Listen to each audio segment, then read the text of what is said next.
तो पुण्यात्माओं, ये हमारी परीक्षा थी बरवाला कांड। और बरवाला कांड के बाद हम उन्हीं कुपात्रों को दान दिया, हमने उन्हीं कुपात्रों को ज्योति पाठ का पैसा दिया, और उन्हीं कुपात्रों के पीछे जो भगोड़े बने हुए हैं, शर्म आनी चाहिए हमारे को। इतनी भी बुद्धि नहीं बची हमारे अंदर। अरे सतगुरु रामपाल जी महाराज जी का भगत और भगोड़ा कदाचित नहीं हो सकता, कदाचित। सन 2014 से सतगुरु रामपाल जी महाराज जी का भाई महेंद्र, उनका दामाद इस काल लोक का संजय खानपुर वाला जो मंजू का पति है, और खुद सतगुरु रामपाल जी महाराज जी का छोटा बेटा मनोज, और भी बहुत सारे लोग हैं, लेकिन मुख्यतः हम 3 लोगों को लेंगे जो उनके रिश्ते में हैं, सांसारिक रिश्ते में। एक भाई का रिश्ता है, एक का बेटे का और एक का दामाद का।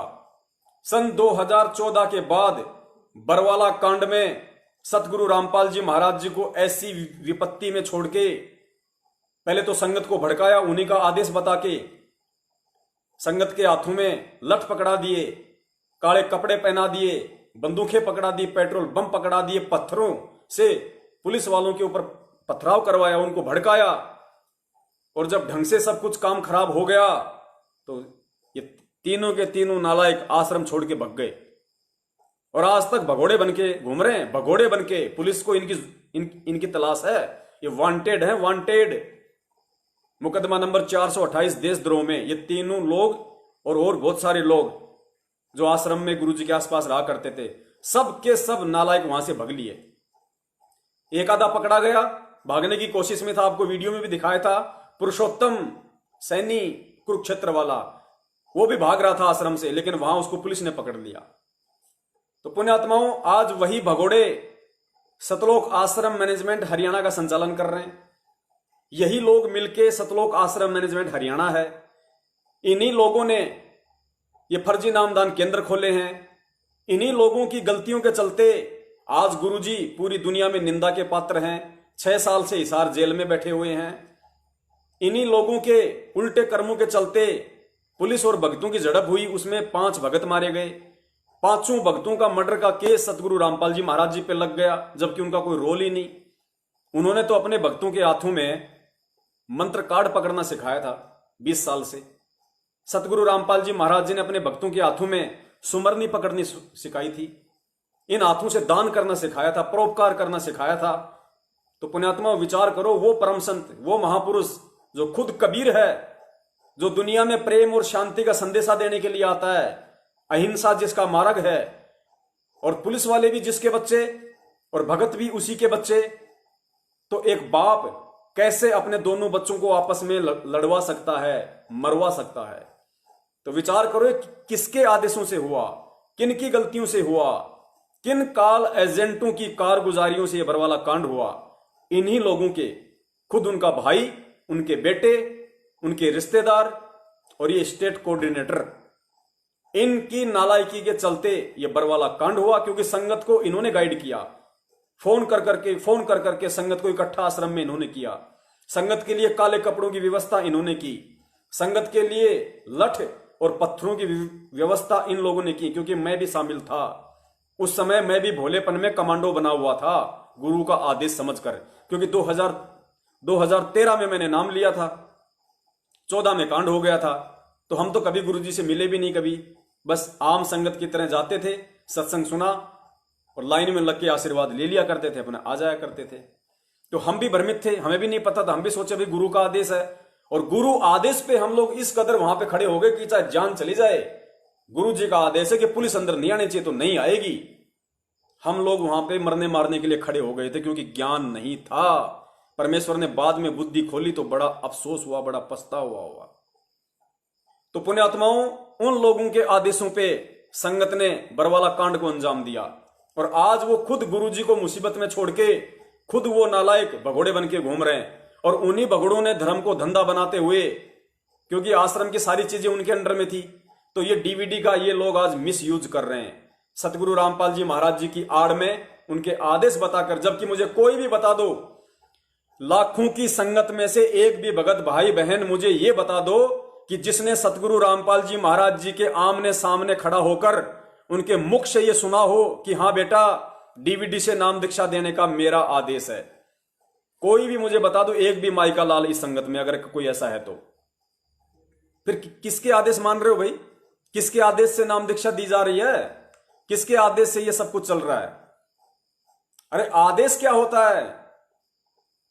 छोटा सा एक वीडियो सुनो आपकी समझ में आ जाएगा कि भक्ति मार्ग में गुरु का वचन किस प्रकार सफल होता है।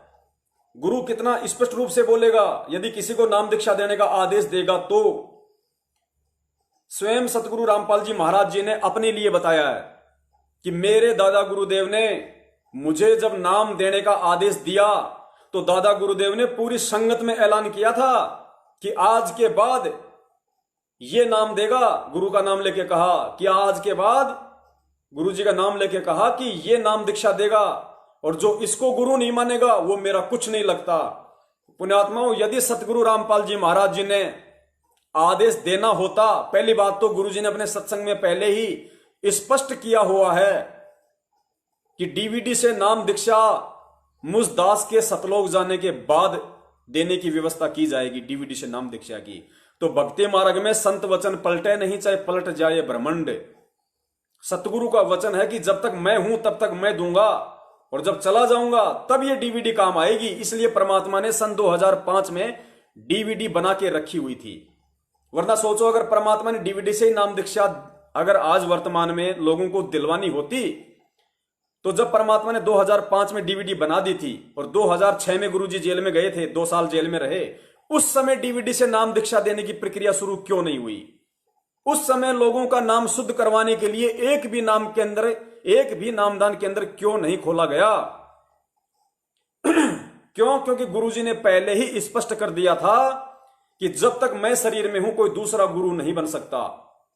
जब तक मैं हूं गुरु मैं रहूंगा, और जब मैं सतलोक चला जाऊंगा उसके बाद मेरा नूरी शरीर नाम दीक्षा दिया करेगा दुनिया को। नूरी शरीर मतलब इलेक्ट्रॉनिक बॉडी, जो डीवीडी में परमात्मा ने जो बना के रख दी, वो डीवीडी से, टीवी से, लैपटॉप से ही दुनिया को नाम दीक्षा दी जाएगी। यानी इस भक्ति मार्ग में अब अंत तक केवल एक ही गुरु रहेगा, सतगुरु रामपाल जी महाराज। तो इन लोगों को अच्छे से पता था कि गुरु तो कोई दूसरा बन नहीं सकता, इसलिए इन्होंने डीवीडी का मिसयूज किया कि डीवीडी को ही गुरु बना के खड़ा कर दो और अपना स्वार्थ सिद्ध कर लो। क्योंकि इन लोगों ने गुरु को कोई परमात्मा नहीं माना। ये लोग गुरु जी के शरण में या भक्ति कोई मोक्ष के लिए नहीं कर रहे थे। ये लोग गुरु जी को केवल एटीएम मशीन समझ रखा था, एटीएम मशीन बस। क्योंकि दान का पैसा गुरु जी थोड़ा ना गिनते थे, ये मैनेजमेंट बना हुआ था, ये अपने स्तर पे सारे काम किया करते थे। गुरु को ये लोग गुरु मानते नहीं थे, तो अपने ऐसो आराम थे इनके। देखो किस तरीके से दादा गुरुदेव ने जब नाम देने का आदेश दिया तो किस प्रकार ऐलान किया संगत में।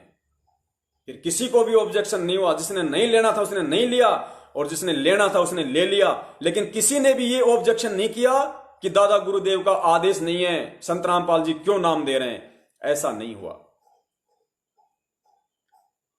उस दिन के बाद 6 वर्ष 1994 तक दास ने जेई की पद पर सर्विस की। काम करते, अपनी ड्यूटी करते करते भी हम भक्ति करते हैं। हमारा रूल यही है, काम भी करो भगवान ना भूलो, बुराई छोड़ दो। लेकिन 1994 में परमात्मा ने आदेश दे दिया गुरु महाराज ने कि तू इस काम ने संभाल। अब गुरु की आज्ञा का अवहेलन करना भगत का काम नहीं होता। जो गुरु वचन पर डट गए कट गए फंद 84 के। भाई जो गुरु वचन पर डट गए कट गए फंद 84 के। और उन्होंने अचानक मुझे बुलाकर पास बैठा लिया, कहने लगे आज से तू नाम दिया करेगा। और जितने भी वर्तमान संगत थी सबको कह दिया, और सबको बता देना कि जो इसको गुरु नहीं मानेगा और मेरा कुछ नहीं होगा। मेरे पसीने आ गए कि मैं तो 2 कौड़ी का जीव, एक मजदूर आदमी, और परमात्मा ये इतना बड़ी जो है ना, इतना बड़ा जिम्मेवारी का काम। और उनके पुराने पुराने भक्त निरे थे, लाल कपड़े पहन कर बाबा जी भी बन रहे थे, उनके साथ रहा करते। उनको सबको निकाल दिया था उनकी त्रुटियां देख जाकर। हमने नहीं पता था कि हो रहा है, क्या इनका मालिक का उद्देश्य है। जब वो 104-5 साल की उम्र थी उस महापुरुष की, हमारे पूज्य गुरुदेव की, और कहा मैं तेरे साथ रहूंगा। और तीसरा शब्द एक दिन कहा था कि रामपाल तेरे सब बराबर इस संसार में संत नहीं होगा, पूरे विश्व में तेरे बराबर संत नहीं होगा। अब इस दास का और संत का के मेल था? हम तो भगत थे, दास थे, भगवान की भक्ति करते थे, अपनी नौकरी भी करते थे, बच्चे भी पालते थे। अब कहते हैं साध वचन पलटे नहीं, चाहे पलट जावा ब्रह्मांड। उनका वचन नहीं पलट सकता, उन्हें जो कह दिया सो कह दिया। तो पुण्यात्माओं, साध वचन पलटे नहीं, चाहे पलट जाए ब्रह्मांड। तो सतगुरु रामपाल जी महाराज जी का वो सत्संग का वीडियो आप जी अनेकों बार देख चुके हैं, जिसमें साध ने कहा है, सतगुरु ने कहा है कि डीवीडी से सार नाम दिया जाएगा, फिर नाम दिया जाएगा, ये दास तो चला जाएगा सतलोक 5 तत्वों का शरीर छोड़ के, उसके बाद व्यवस्था की जाएगी। तो पुण्यात्माओं, जब दादा गुरुदेव जी जो आप और हमारी तरह ही थे, जब उनका वचन नहीं पलट सकता, तो आज वर्तमान में साक्षात जो कबीर बैठा है, जिसने स्पष्ट रूप से कह दिया कि डीवीडी से नाम दीक्षा मेरे जाने के बाद दी जाएगी, तो सोचो उनका वचन कैसे पलट सकता है। ये विचार केवल वही आत्माएं करेंगी जो भक्ति युक्त आत्मा होंगी, जो पहले की संस्कारी आत्मा होंगी, या जिनको वर्तमान में वास्तव में मोक्ष चाहिए, जिनको अपना उद्धार करवाने से मतलब है, ना कि उनके परिवार से, ना किसी कोऑर्डिनेटर से, ना किसी नामदान संचालक से। वही आत्माएं सत्य को स्वीकार करेंगी, अन्यथा नहीं करेंगी।